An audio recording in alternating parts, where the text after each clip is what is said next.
Welcome to the milk bar. Welcome to the milk bar. Welcome to the milk bar.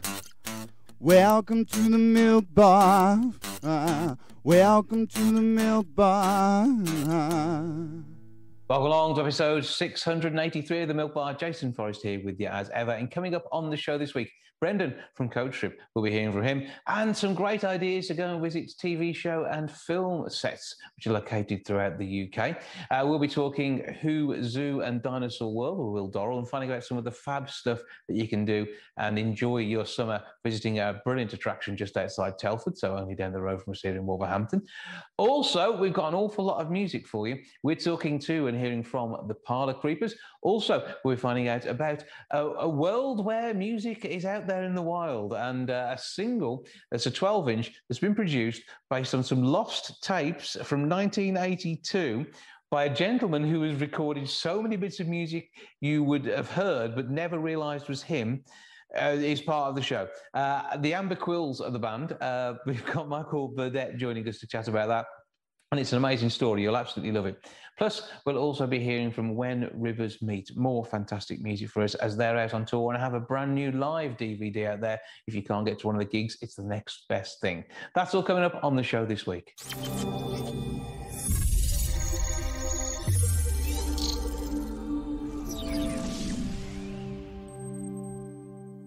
Who, Zoo and Dinosaur World is your go-to destination this summer. Just in Telford, so only up the road, and an amazing world of fantastic things to see and do for all the family. Will Dorrell, who's probably just as excited about the summer as the kids are, joins me now. Hello, sir. Hi, Jason. How you doing? I'm good, and I trust you've got a fantastic array of events coming up, and of course, all the experiences where families get to meet the animals too. Yes, yeah, we've got I've got all sorts of things coming up this summer. All the normal activities such as ostrich feeding and meet the reptiles, and of course meet the dinosaur, which is the ever popular one. You see, that's normal to you, but to the rest of it, this is something special. You do that sort of thing every day. Yeah, we kind of forget actually how exciting it is. But yeah, we've got 30 animatronic dinosaurs on site, including and in addition to that, some animatronic suits. So of course they're real dinosaurs, but as far as the kids are concerned. But yeah, a couple of times a day, with members of staff come out in the suits for the kids to see, and it's I would say probably comfortably our most popular activity that we do. Yeah, and I say that is something which you're not going to get anywhere else in the region. This is the major selling point, and something I know that you are very excited about.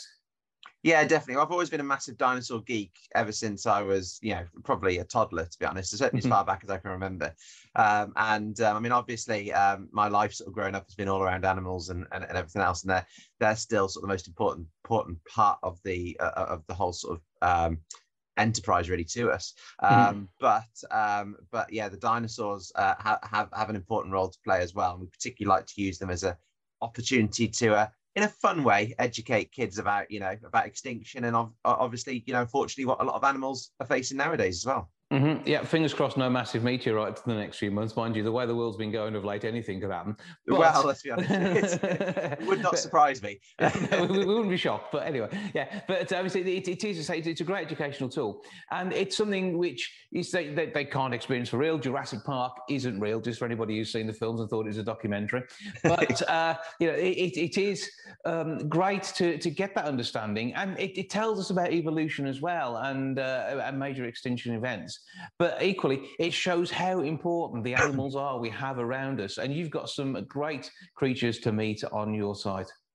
We do, yes. I mean, we've got all of your sort of farm staples. Obviously we started off as Who Farm. That's probably what a lot of your listeners remember us as. We were that for sort of 30 years, so it's a difficult name to get rid of.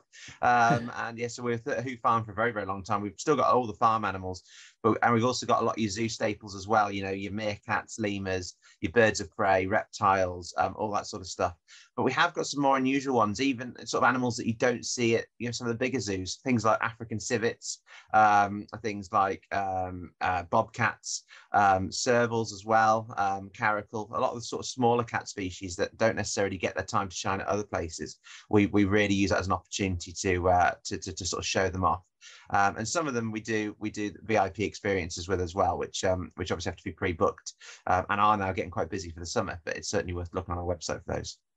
Yeah, and check out what you can do to get the family involved. And it is about that experience, isn't it? I mean, not only you get really close to the animals when you come for a general day out. I've been down there. I'm hoping to get over this summer. Fingers crossed. We'll have to see if we can sort something out. But it is just an amazing experience, a great walkthrough experience, but equally accessible too. Yeah, exactly. Yeah, I mean, we like you said, it's a great experience. We tried to make it sort of friendly for the whole family, for everybody of different ranges of abilities and so on. And we're this year for the first time we're doing SEN nights throughout the summer. So it's every Monday night throughout the summer holidays, with the exception of the bank holiday Monday. We are having that night off. But yeah, we're having special SEN nights from 6 till 9, where anybody, adults and children with SEN can come along and with their families and have use of the zoo exclusively just for sort of that group of people, and we really want to sort of try and make it as accessible and as sort of friendly to everyone. And it's amazing the reaction that everyone from every background, ability, disability or mobility has to the animals themselves. And it takes you into a different world where all your cares and worries seem to disappear. Yeah, exactly. I mean, I have to admit, it's one of my sort of favorite things to do. If I'm having a bad day, is just sometimes to go and sort of find a quiet spot on the zoo somewhere and just perhaps some of the sort of less popular animals that but there's sometimes some of the best ones to just sort of sit in front of and just watch for 10-15 minutes, and everything kind of melts away until you have to go back to the craziness of ordinary life. I suppose the only animal that feels left out is a skunk, because you can't get too close to them. Yeah, although actually, to be fair, they're not too bad. They're not as bad as everyone makes out. We've got Zorilla and Zorilla spray. That really is horrible. Skunk, it makes skunks seem like flowers in contrast. But I mean, this is all part of the natural world. It is absolutely fantastic to see and experience. And I mean, now you've got the zoo in the name, and you're just constantly expanding. There's so many different creatures to see. How many different species do you have on site? Not counting the dinosaurs. That's separate. Oh, not counting the dinosaurs then. No. Animals, we need to we do a sort of an annual inventory, and at the last count we had just under 100. So we have about 400 animals in total for just over 100 different species. So just under 100 different species. So as you can imagine, it sort of takes quite an array of sort of staff and sort of skills and capabilities to look after them. I'd love to take full responsibility for it, but actually my job nowadays is very much office based. We have a fantastic group of keepers who look after them for us. So and a great team, and so knowledgeable about the animals too. They are, yeah, which is great. I mean, previously, being a family run business, previously it always used to be sort of try to kind of almost do everything yourself. But yeah, the guys the keepers that we've got who work for us, all fantastic, really knowledgeable on their species, and to be honest, they love sharing it as well. So if ever you are down and there's something you're not sure about, if you speak to one of them, they'll more than happily sort of stand there, probably talk your ear off for sort of 10-15 minutes about a particular animal. So yeah, they're a fantastic bunch.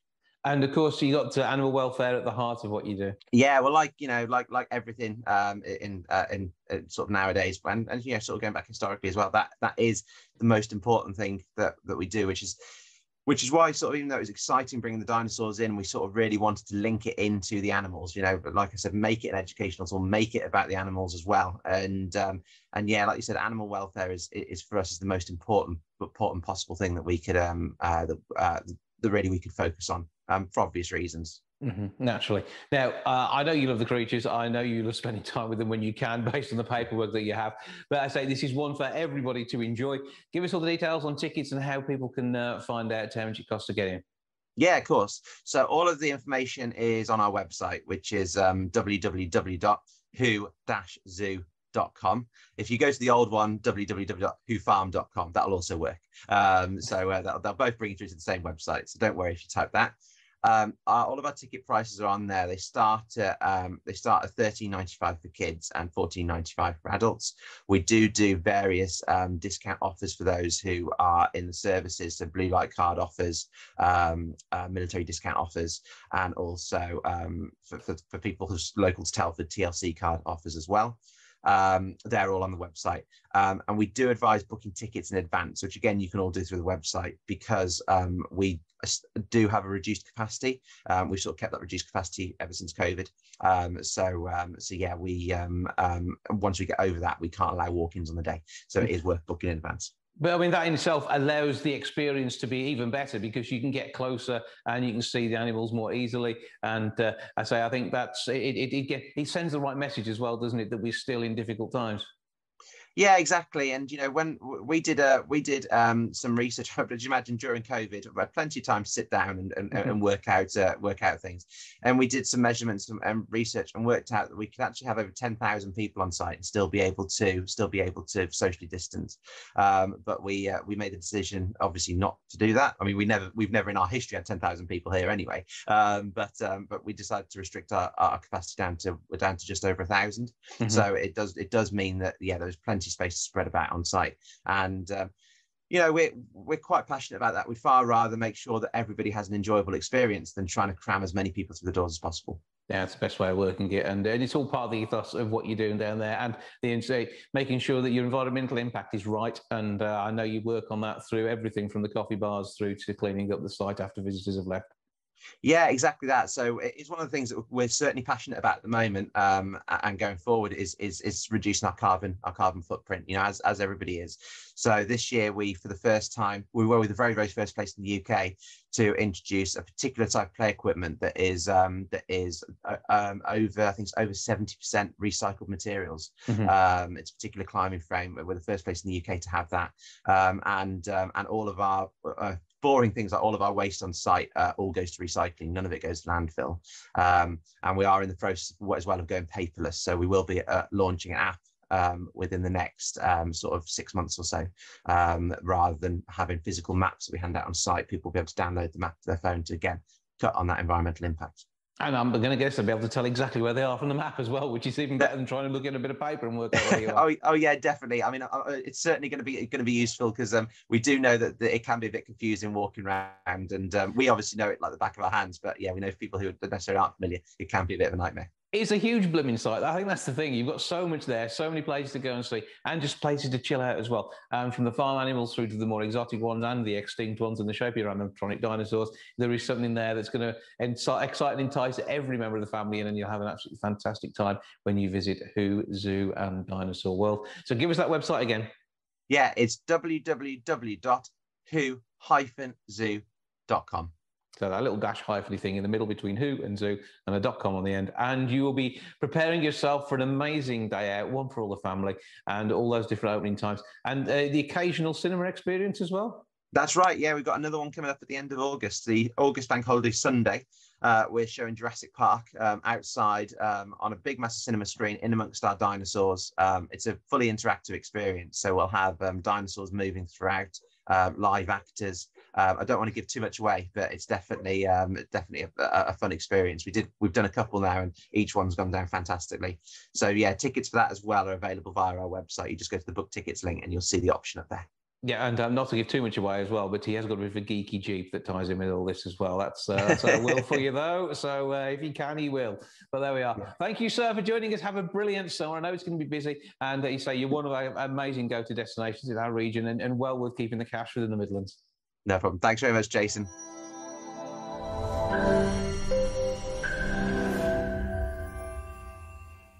The Amber Quills have got a 12-inch single, which is 40 years before it's got to market. All due to some missing tapes and your chance to hunt around and look for something. This sounds an intriguing time over this summer.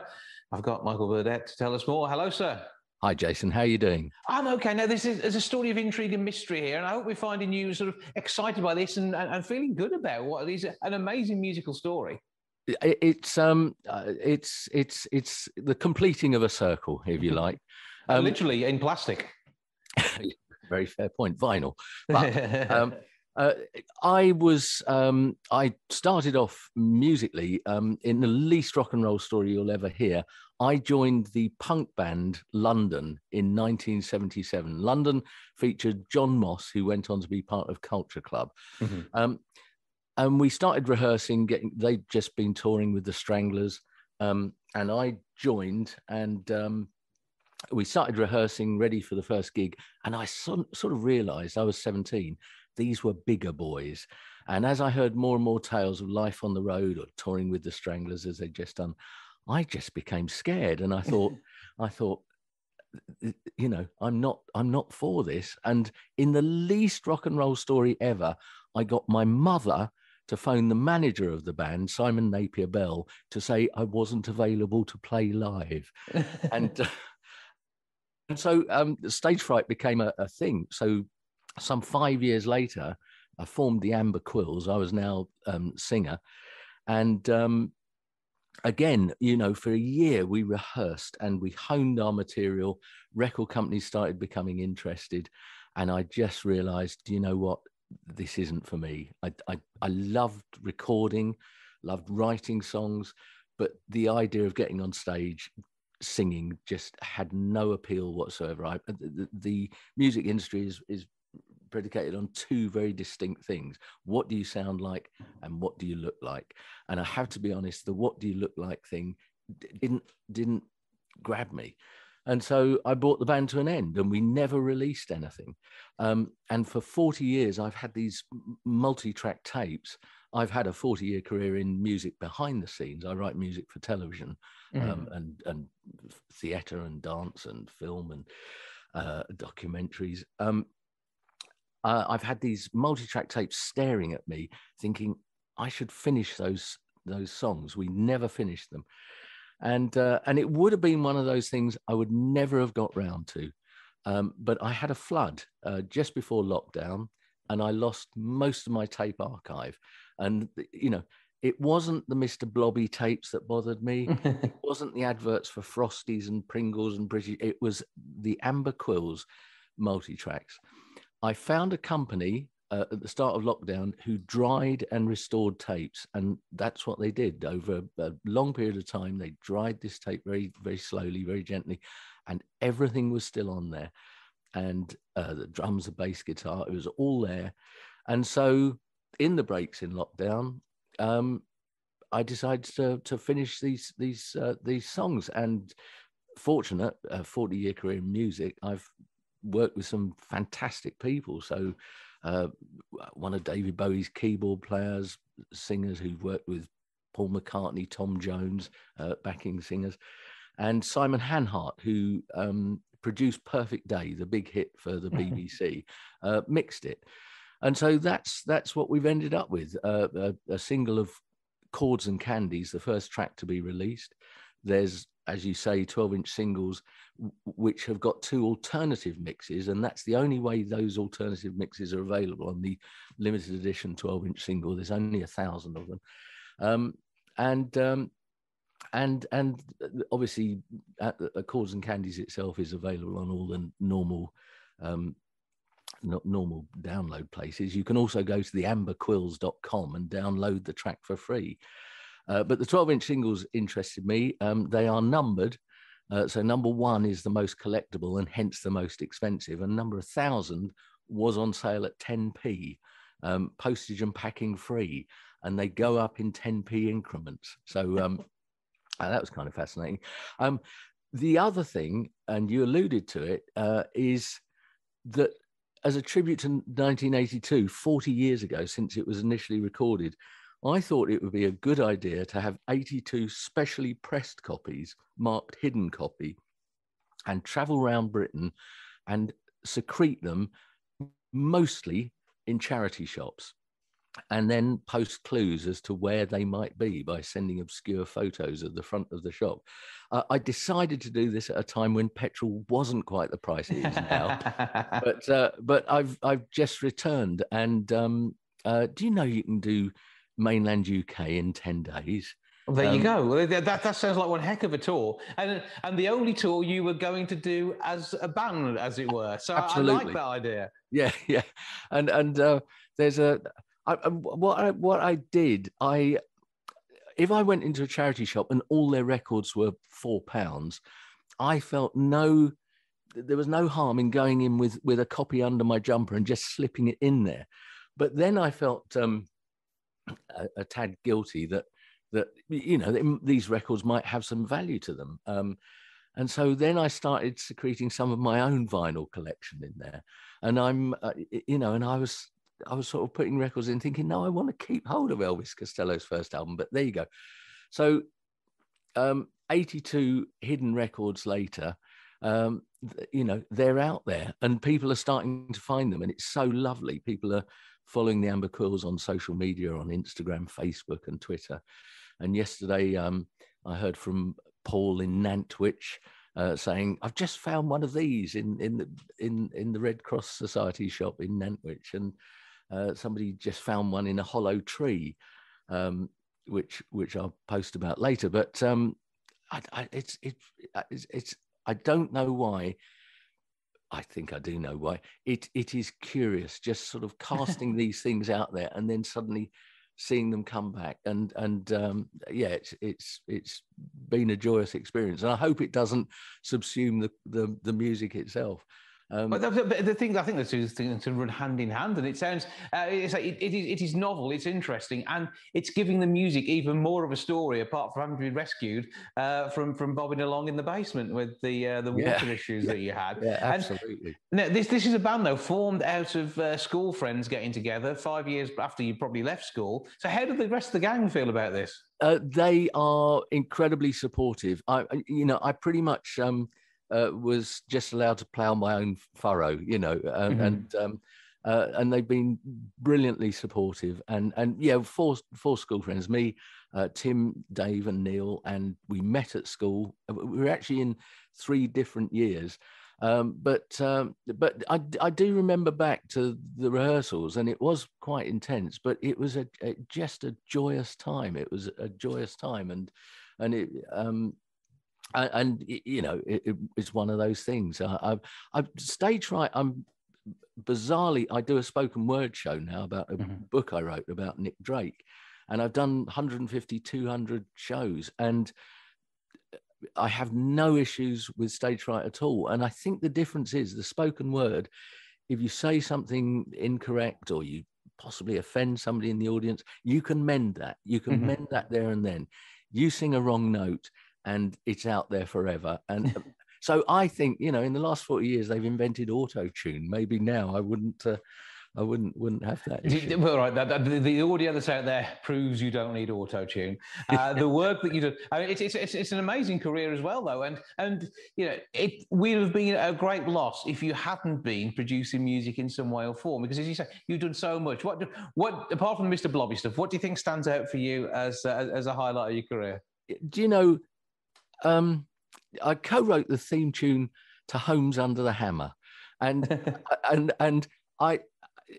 it's the thing that people latch onto, but I maybe I'm wrong in saying this, but it's been going for 17, 18 years with the same theme tune, and the editors say, do you know what, this tune doesn't get on my nerves, and that's that's my greatest accolade. Something that poor editors have worked with day in, day out, and they're not annoyed by it. But I did so many adverts and so many idents as well. I became quite the expert at doing sort of little 4-second interstitial things on television channels like ITV2 and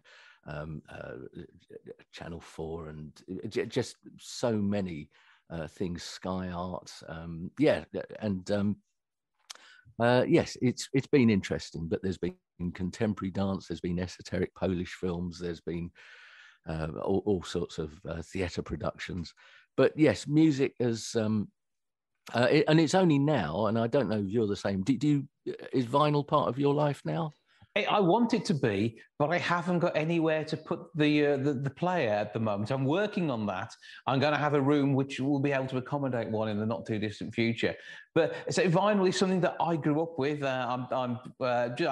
I'm going to guess just a little younger. I'm 50 as of this year, but that means that I grew up in the first record I bought was John Parsons' Almost Fire on 7-inch vinyl, and there've been albums all the way through until I went off to university, started buying CDs and DCC cassettes.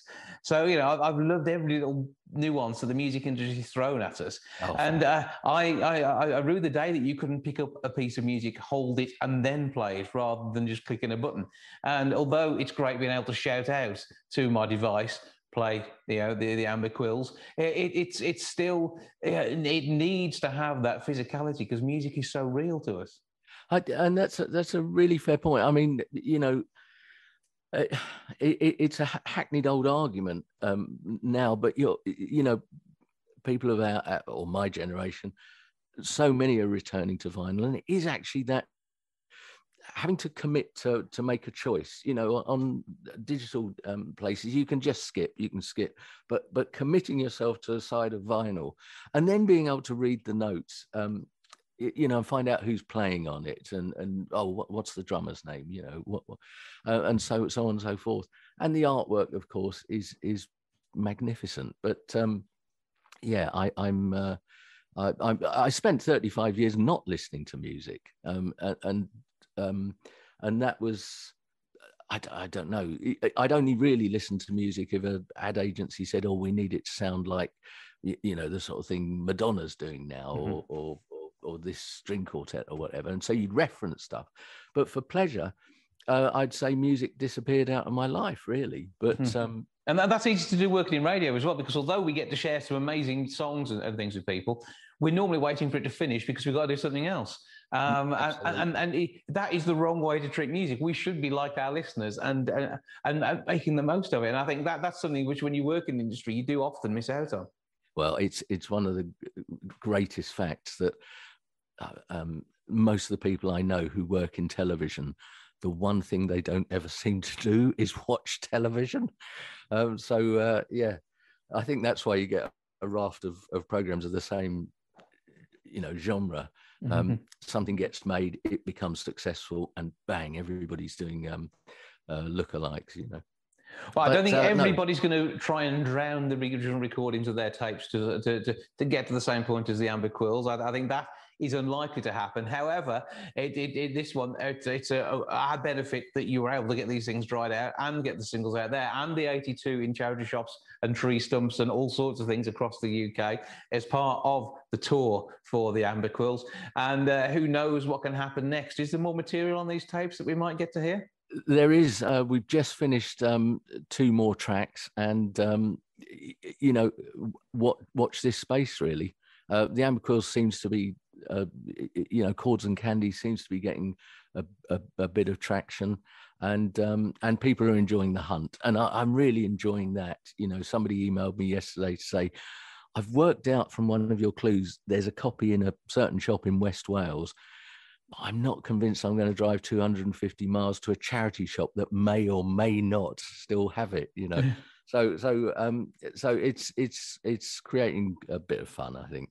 And I'm just so proud, and I'm really proud that at last this idiot has finished a project.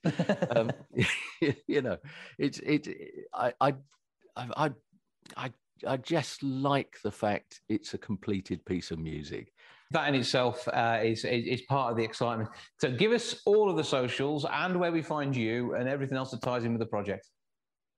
Well, if you go to theamberquills.com, you'll be able to download the track for free or buy one of the numbered 12-inch singles. If you follow the Amber Quills on Instagram, Facebook, and Twitter, you'll see clues for where these hidden copies are. And, get into charity shops. They're an amazing thing. Just like, the completion of this piece of music, the circular action of charity shops where people give things that they don't need anymore. I mean, this is really obvious stuff, but it gets recycled, it gets reused. And so I pretty much every charity shop I went into, I felt I needed to buy something. So I do have a lot of teapots now. It's a new collection that sort of ties along the way. So again, and also part of the story. And can we find your website as well? Can we pick you up online?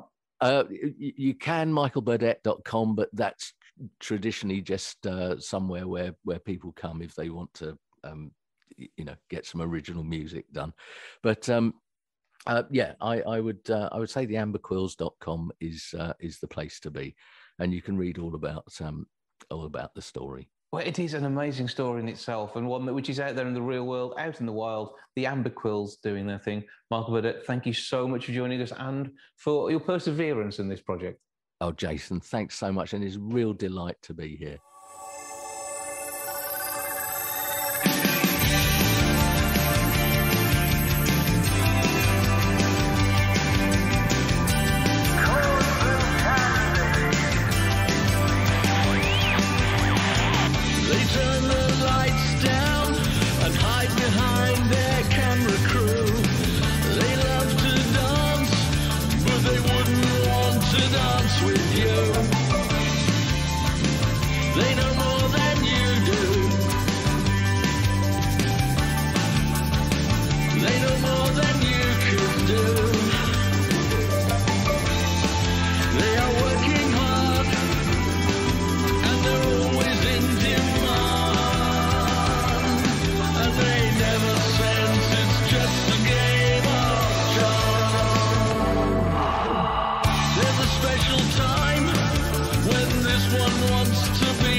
At all.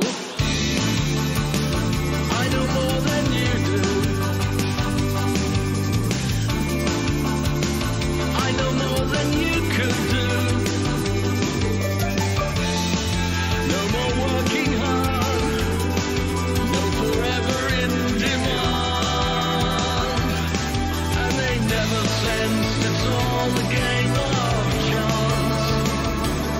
No, they never sense it's just a game of chance. Curve down this bleak road. Come to dust, gone to dust. It's now dust. You'll show your love and affection, and they'll show their appreciation. Some gold dust and a little trinket, and you'll stay there forever. You'll show your love and affection, and they'll show their appreciation. Some gold dust and a little trinket, and you'll stay there. Love and affection. Show their appreciation. You'll show your love and affection, and they'll show their appreciation. Some gold dust and a little trinket, and you'll stay there forever.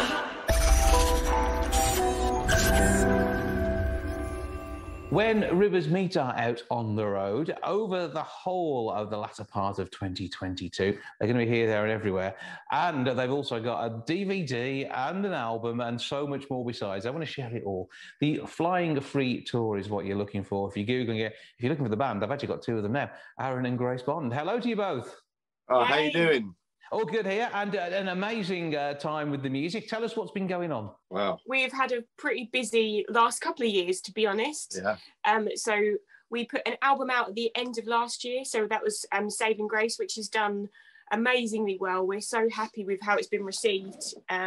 Blues Album of the Year. We got Planet Rock Best Album, beating Iron Maiden. We just love to say that. Which obviously something broke. But yeah, I don't know quite what happened there. And then we went on tour at the beginning of this, in spring of this year. So we've had our first UK headline tour in spring, and we're going to continue that in October. We're off to the States in a couple of weeks, so it's very exciting. And so, it's the excitement, I think, which is adding up to part of the buzz around all of this as well. I mean, you are the go-to gig at the moment, so it's the fact the US are jumping on board with this as well is great to hear. And give us the rest of the lineup for the band. So we have a bass player called Roger Innes, Mr. Bassman, probably the best bass player in the country, and James Fox on drums. And this nice sort of compact lineup, but it gives a big stage sound. Oh yeah, for sure. Definitely. I think it even sort of surprised us because we are, we've always performed as a duo. Aaron had a kick drum, but our recordings, our producer played bass and drums. He'd done the rhythm section for us on the recordings, and we were pretty surprised ourselves what a full sound we get once we bring in the rhythm section, like our touring band. So we're really chuffed with how the live shows have been going. Yeah, totally. And through the work that you're doing, and the fact that you've got an album which has been so successful, I mean, it must be great when you're getting the audience singing along, and that is when you know you've made it as a band, and I know that's happening to you. Just to be able to share that, and the DVD with so much live stuff on there as well. This is it's like sowing lots of seeds and seeing an entire garden grow with the music. Definitely, it's been kind of a bit of a whirlwind 3 years, I guess. Yeah, I suppose so. Because we recorded an album just as lockdown lifted, the very first time. We went into the studio, didn't we? And we recorded an album, and it was just the three of us, myself, Grace, and our producer, Adam. And that was back in 2020. We released it in November. But it's just been, been, it feels like there's constant learning curves that we're going through, which we're loving. But like, for example, we didn't eat really well. We were on tour. Not really, which had some really cool side effects. Like we both lost weight. But it's been, it's been like massive learning curves, and we're just loving every minute. Yeah. Mm-hmm. So the moral is join a band, lose weight, is what you're telling us here. But as long as you eat sensibly, that's okay. But the speed and the business of what's going on, and the way this has developed, the US taking a massive interest in the music. And where does the name itself come? Because Where Rivers Meet sounds, it is, it's a way of expressing yourself with the name before people even get to the music. Yeah, absolutely. I mean, before we formed When Rivers Meet, we were called Holmes and Bond, and Grace's maiden name was Holmes, and obviously I'd worked that bit out. The marriage thing spoiled the band name. Exactly, totally because it was Bond and Bond. It sounds like a building firm or something. So we thought we could. So we were in Sardinia actually on holiday, and we were just looking. We were trying to find a name for the band. That's what we were trying to do. And we were just out on this ravine, and we were looking over these two rivers where the two rivers met. And it was like When Rivers Meet. It's like, oh wow! We wanted something that symbolised the coming together of two. Yeah. Well, so that works. The sound works, and obviously the chemistry that you have because of all of this as well. I mean, I think that just makes the song so much more meaningful too. I hope so. Yeah. And when we're playing live, I think a big part of sort of the show almost is just that people sort of can see that we are such a unit together, totally, and we really are. Like we're together 24/7, and we're really lucky that we get on well, that we're able to do it together. And all our songs are written, we write them about our own experiences or other people's experiences, that people that we know and things like that. So it's kind of like everything is about feelings and emotions and stuff like that. So it's just really cool when you put that into the show, and it's like, oh wow, really comes to life. Cool. Then But genre-wise as well, though, it's not something that's you're not held back by any particular genre.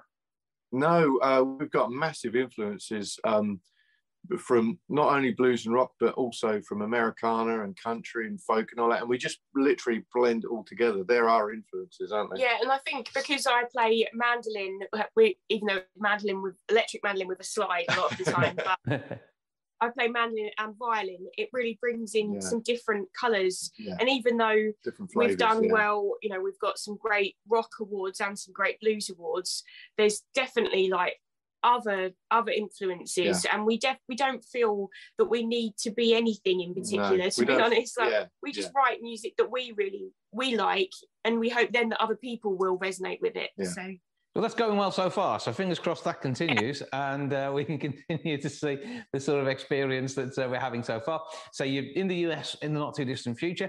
Do check the website for that one. Also, we'd say there's the tour around the UK, and nothing heart of Wolverhampton at the moment, but up the road in Sheffield, Liverpool, and it's worth the journey, isn't it?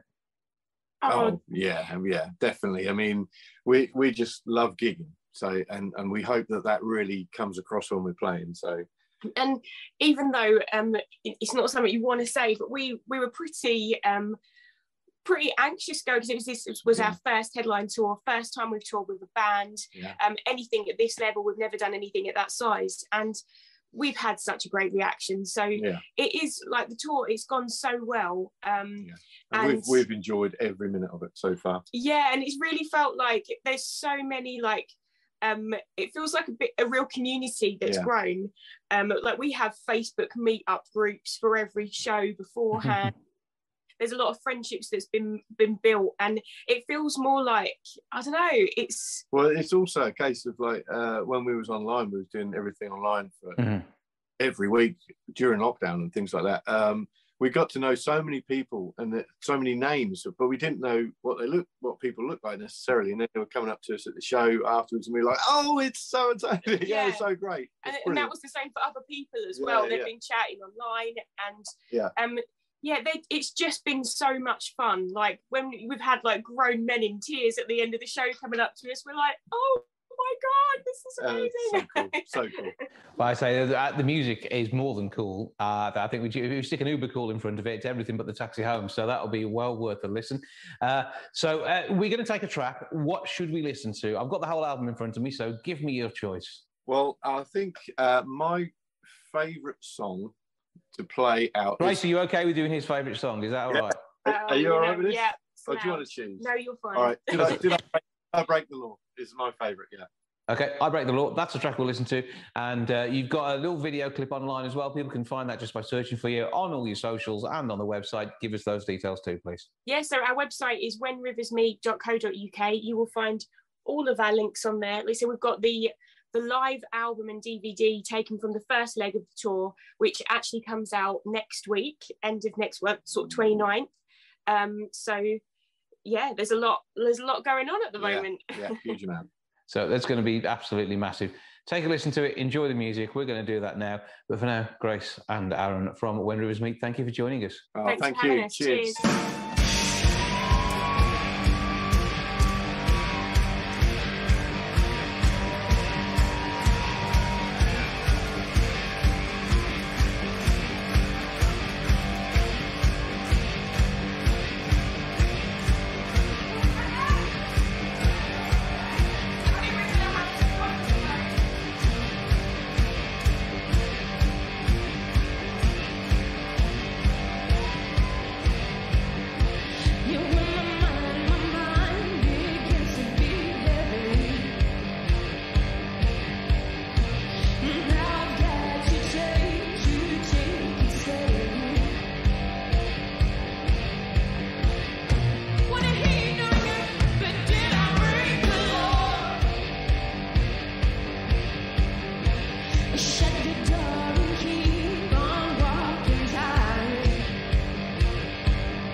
film and TV sets are proving popular destinations for Brits opting for a UK holiday this summer.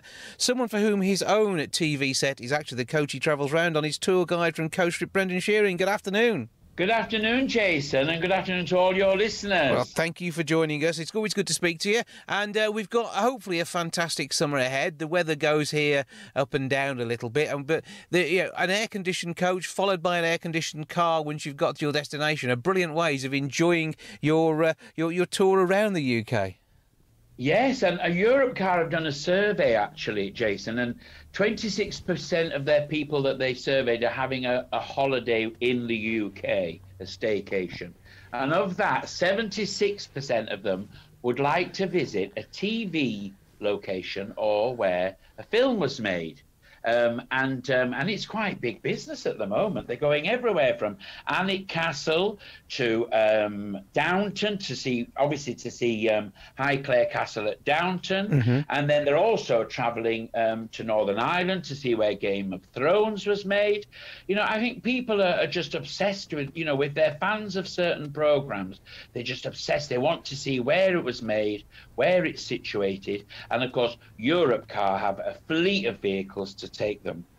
They can even hire a 4x4 and go up to the Scottish Highlands to see where Skyfall was made, you know, with Daniel Craig and Judi Dench, that last scene in the Highlands of Scotland. But it's always a joy to actually get the idea of the scale of the places that you've seen on screen. And sometimes they're bigger, sometimes they're smaller. It's all done in the way in which the photography works, which is amazing. But as I say, whether you're getting there by coach or train and then hiring a car once you're there to get around. I mean, I've done that. I flew to Scotland and used Europe Car to actually then get me about when I got there. So you don't necessarily have to do the long trip. But so if you do want to do the full drive yourself, because it's the easiest way of getting your luggage there, you can do that. And it is about making that journey part of the experience too, and doing it in an exciting car for the whole family when maybe you haven't even got one yourself, but you're doing it for the holiday is brilliant fun. Yeah, and the thing is, Jason, you know, with the school holidays coming up, you know, we all know parents are, you know, racking their brains of things to do, and they can hire a car, even for a day or for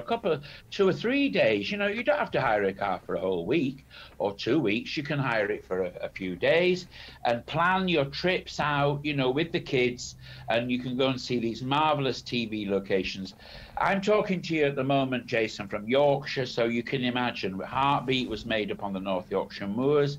You could take a car from Europe Car in York or in Leeds, drive over, you know, over the moors, up through Pickering, see where they made Heartbeat at Goatland, and then go down into Whitby and Scarborough and have some fish and chips and then come back, you know, and that's one day. The next day, you know, you could go off down to the Midlands and see where they made Peaky Blinders. You know, you've got so much freedom with Europe Car, you know, and of course, at the moment, as you can imagine, the railways are all up in the air. We don't know whether they're operating, whether they're on strike or not. So it is a good option. It's an amazing option to hire a car for 2 or 3 days, or if you want for the whole week or 2 weeks, and off you go. You've got the freedom of the United Kingdom, and you can make a lovely holiday out of it. Yeah, absolutely. Make it all part of that holiday. And where do you like to go to? Because obviously you're used to travelling, so you're up and down the country all the time. And when you're on Coach Trip, we see how you experience these things. But is there somewhere that you want to go and see? Have you always fancied nipping to somewhere like the Granada Studios tours and things like that have been there? Oh in the past? Yeah, well actually, I must admit, I had to go. Would you believe it, for a health check for a program, and I went to the Granada Studios, and I saw a lovely Irish doctor who examined me, and afterwards they took me on the set of Coronation Street as a little treat. It was a little surprise for me. They knew I was coming, and I was obviously in the throes of doing Coach Trip, and it was amazing. And then I went into the canteen, and they're all there, all the characters are there, you know, having lunch across the road from the studios. But I went into the Rover's Return, and I went in the little back room, you know, which was where Betty made a hot pot, and it was lovely, and walked down the street, and I have some really personal photographs, you know, that were taken of that day, and it was such a lovely treat for the Granada people to do for me, you know, because it was a surprise, you know. I was just going for a medical, really. So There's lots going on, lots of places to see and visit. And say it's a chance to get those photos. You enjoyed your pictures on Coronation Street. There's so many different venues to go and see. And even if you're maybe going down to see what was Nelson Mandela House in Only Fools and Horses down in London, there are all sorts of different things to see, and something for absolutely everybody when you're out on the road. Oh, yes, exactly. And I mean, the thing is as well, like tourism in Northern Ireland has taken off because that's where they make Game of Thrones. Mm-hmm. So as you said, there's a bit of everything for everybody. A lot of people go down to Cornwall, to the Atlantic coast, just north of Padstow. You've got Port Isaac, and there they make, they make Doc Martin, mm-hmm. the lovely film, the TV series, which is so funny. And a lot of people use, Europcar to do that because obviously, in places like Devon and Cornwall, you do need a car, to get all around to these lovely spots. Yeah, well, you sometimes need something more than your little run around as well. It's got to have sometimes a slightly bigger engine to get up and down the hills. Exactly. And like, as I said earlier about going into the Highlands of Scotland, they've got an amazing fleet of 4x4s which would do the job easily. And you could go see where, they made Skyfall. And then, of course, Northumberland has got Alnwick Castle, which was... That's at Hogwarts? Yeah, Hogwarts, exactly, which was Harry Potter. Was made there. So, yeah, you've got everything for everybody. And, of course, you've got to remember, we're the UK, so it's Scotland, Ireland, Wales and England. So there are places for everybody to visit. It's amazing. And it's great to keep the finance in the country at the moment and make sure we're spending our pounds here and bolstering our own tourism, which is, of course, taking a hit over the last few years. But when it comes to being out and about, obviously, Coach Trip is one of the staples on our TV screens. A celebrity version earlier this year. What have you got going on at the moment? Anything in the near future? Well, hopefully we'll be. They're sorting out budgets at the moment, and hopefully we'll be riding the coach again in the springtime. I think we're waiting for things to settle down a little bit more in Europe, and then we'll be off again. Yeah, the coach will ride again. That's the way we like it. Where can we go for more information all about these destinations that Europcar are suggesting we can enjoy during our holiday? Yeah, exactly. They've got their own website. You can go on europcar.uk.com and they will. It's all there on their website. All the information and of course all the prices and the hire and all the vehicles, all the lovely fleet of vehicles that you can hire. To go. So EuropeCarUK.com, I'll just Google Europcar and you'll be able to see some of the fantastic vehicles you can enjoy looking at the great British countryside from and enjoying it wherever you go. So if you've not got a car, this is a brilliant way of having the freedom during a holiday and without you having to impact the environment by flying off abroad. Exactly, and going through all that chaos at the airports and things of that nature. It's putting a lot of people off, Jason. A lot of people. That's why, Europcar did this survey, and as I say, 26% are staying here in the UK, and it's just for the ease of it, and not having to have all that hassle. Well, it's going to be a good summer of holidays ahead, and obviously Europcar giving us some fantastic suggestions of places to visit. Brendan Sheeran, tour guide from Coach Trip, thank you for joining us. Thanks, Jason, and regards to all your listeners. Thank you.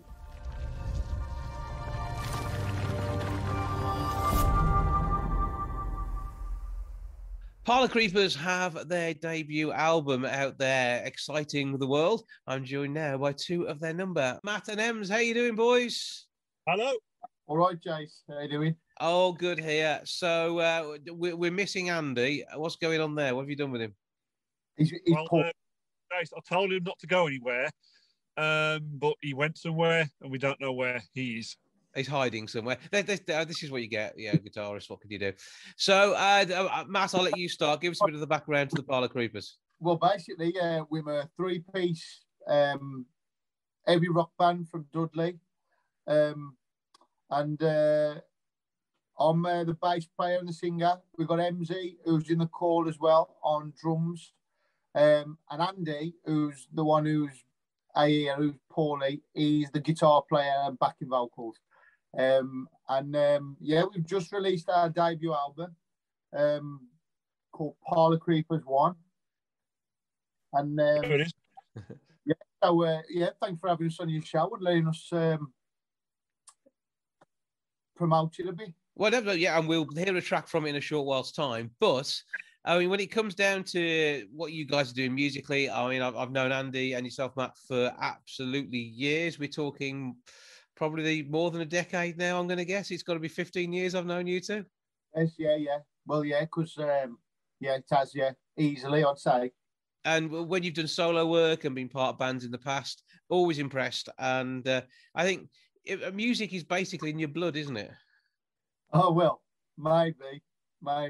But yeah, I mean, thank you. Thanks for having us on your show again. I suppose it's just something we enjoy doing. I don't know if it's in our blood, but we just enjoy doing it, Mm-hmm. Well, Emsy, give us your story then. How do you know these reprobates? That's a quite a long story. I'll keep it short. Matt, basically, with 2 T's, not one, by the way, bumped into him at high school and couldn't shake him. To be fair, I've known him since then. So when that was like going on, so it's 95 onwards, 94 onwards, something like that. So we used to go to his house and rap on cassette tapes and make rap albums. That's as far ago as it used to be. Well, we'll look for the indie rock sort of remix of some of those tracks at some point in the not too distant future. You know, we won't get that anytime soon.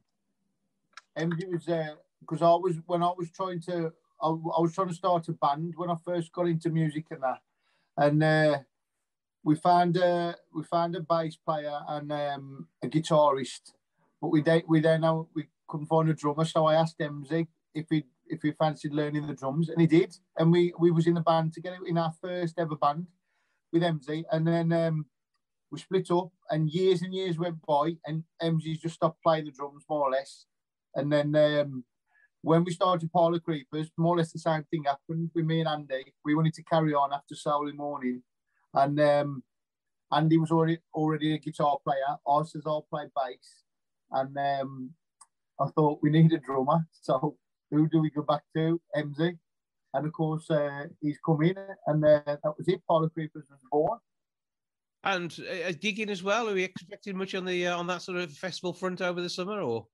Well, we've done quite a few gigs actually recently. We ain't got much coming up. I mean, we've got a couple coming up. We're having a bit of a quiet spell at the moment. We got we're playing. I've wrote them down here actually. We're playing on Wednesday the 31st of August at the Dark Horse in Mousley, Birmingham. Yeah. We're going over the border. You've been vaccinated. It's fine. Our injections and that for that. And we got one on the 23rd of September at the Gifford in Wolverhampton. A proper venue as well. That's going to suit your sound, isn't it? I mean, to be fair, talking about festivals, we've tried to get on loads. We've messaged people. We've done all we can really to try and get on them, but for some reason, we can't get on them. So well, a bit more penetration from the album as we go through this year. Next summer's going to be mental. I can pretty much see it. Well, yeah. Let's see. we can hope, but yeah, I think next year might be the year we get into maybe 1 or 2 festivals, and then they'll have us back the year after that. So that'll be all right. That'll be the way to do it. But these things have to build, though, don't they? And you have to make a name for yourself. And Soul in Morning did that over the course of, what was it, 4 or 5 albums? Yeah. I mean, to be fair, even then we struggled to get on. We struggled to get on festivals. I don't know. I'm trying to think if I've upset someone over the years. Like, you know what I mean? It's possible. Knowing you, it is entirely possible. Yeah. I think we need to say no more than that. But I mean, what's the inspiration behind the music then this time around? What are you writing about? When I first came in, it was, I think it was February 2019. It was just a case of let's just lay down some thick riffs and let's just build some drums. And a couple of songs came from that, and the rest is history. Well, it's just like local. Maybe Matt could probably just say that I'm talking horse poo, but I think it's majority of it. I think comes from his experiences and things that have happened to Matt and probably Andy as well. And it's just like, if you know, then you know. If you know Matt and you know Andy and you listen to our new album, you'll probably, if you listen to some lyrics and get the feel of some songs and stuff, you'll be like, what's that about? And then you can just ask him, or if you know him quite well, you can probably guess what some songs are about. But it's just massive riffage, heavy drums, awesome vocals, and very, very good bass lines. So I expect nothing less, to be fair, because I would say I've known the guys involved and I'm expecting amazing things. I have to admit, I haven't heard anything yet, and I'm about to. So, Matt, you're going to bring us a track. Now, you've done a video for this one and everything, so tell us about it. We've done a few videos, actually. Well, 4. But this one in particular is called International Residue. It's my personal favourite song on our new album. We were just thinking what we could do in terms of we now money when to do a decent video we've kept it pretty straightforward and very orange. Okay, orange sounds good. I'm liking that idea. So what's the track called? Called International Residue. International Residue. And which track on the album is it? Because I think a placement on an album is always important. Yes, yeah. It is the 3rd song on our album, actually. The all-important 3rd song. The all-important 3rd song, yeah. Yes, that's right. So hopefully you like it, but it's a bit different to like Soul Morning, and if you've heard like my solo stuff, it's different to that as well. It's a bit more abrasive, and but that was the direction we wanted to go it. Like MZ talking earlier, we all really one thing we all really got in common, all 3 of us, is we just like really heavy riffs and that, so we just try and it's a bit of a challenge for us to come up with like the best kind of riffs we can, if you know what I mean. Okay, so kind of a riff fest, whatever happens, and a battle of the riffs. But we'll take a listen to the track. Before we do, though, how do we get hold of the music and also get tickets for those gigs you talked about? Well, we can. Our music is all online, and that stuff like Spotify and Apple Music and Bandcamp and all that kind of stuff. You can get physical copies like this, and that's on. We're on a so-called Big Cartel, but basically, if you go onto our Facebook page or our Instagram page, there's a link in our bio where the shop is, basically, where you can get one of these. You can also get T-shirts as well, Parlour Creepers T-shirts. Very excited, so get yours while they last. In terms of tickets for gigs, the gig we was on about in Moseley, you don't need tickets for that. You can just show up. It's a great venue, actually, that is, in Moseley. The Dark Horse. The 23rd of September at the Gifford. We have got tickets for that. If you want one, just get in touch with us on Facebook or Instagram. Just look for us at Parlour Creepers, and you'll find us. Have a look on YouTube at our videos as well. And come and see us. Come and see us play live. So track down Parlour Creepers on the socials and in real life. Worth a look. So we got the absent Andy, MZ and Matt. Thank you for joining us, and we'll take a listen to the track. Thanks very much, mate. Cheers. Thank you.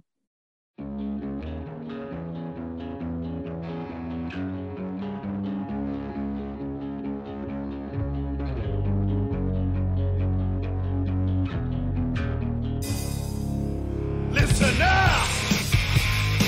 There ain't no way you're gonna stop this. You can try all you want, it's gonna all be in vain. Pucker up! You wanna run your rule over it. International residue is what you can taste.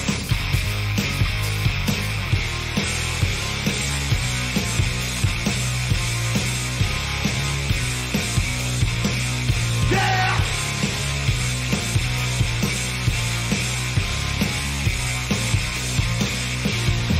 Once and never to hear. You're shaking like you're shitting dog, my dear.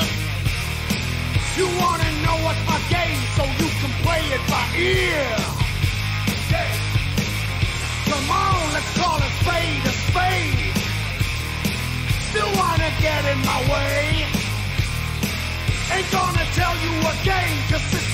happening. There's nothing you can do to change it.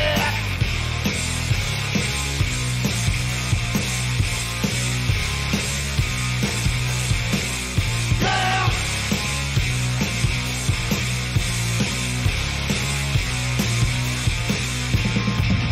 Scraping the family night, looking for something. Although the answers never wind up at the bottom, it's only business, ain't it? Not something personal. Now go retreat back to that rock that you brought out from.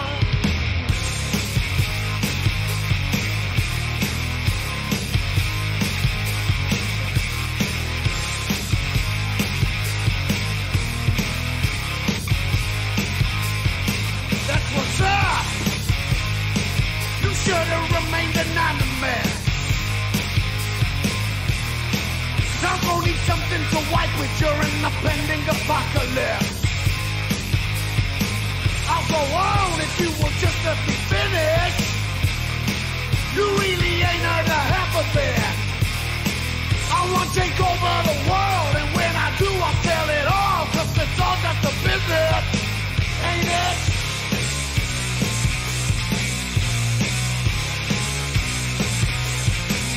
Yeah!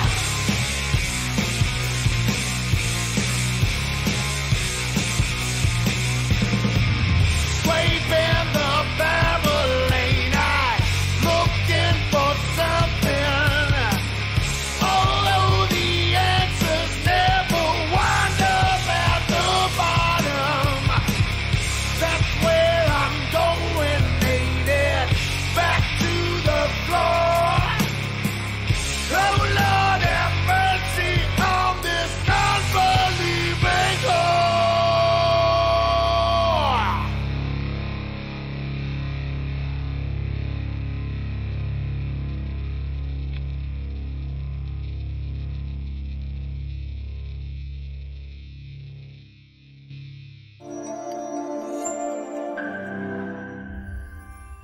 That's your lot for this week. Thank you so much for joining me. Back with episode 684 next week. I'll see you then. Ta-ra for now. Goodbye from the milk bar. Goodbye from the milk bar. Goodbye from the milk bar. Goodbye from the milk bar. Yeah. Goodbye from the milk bar. Yeah.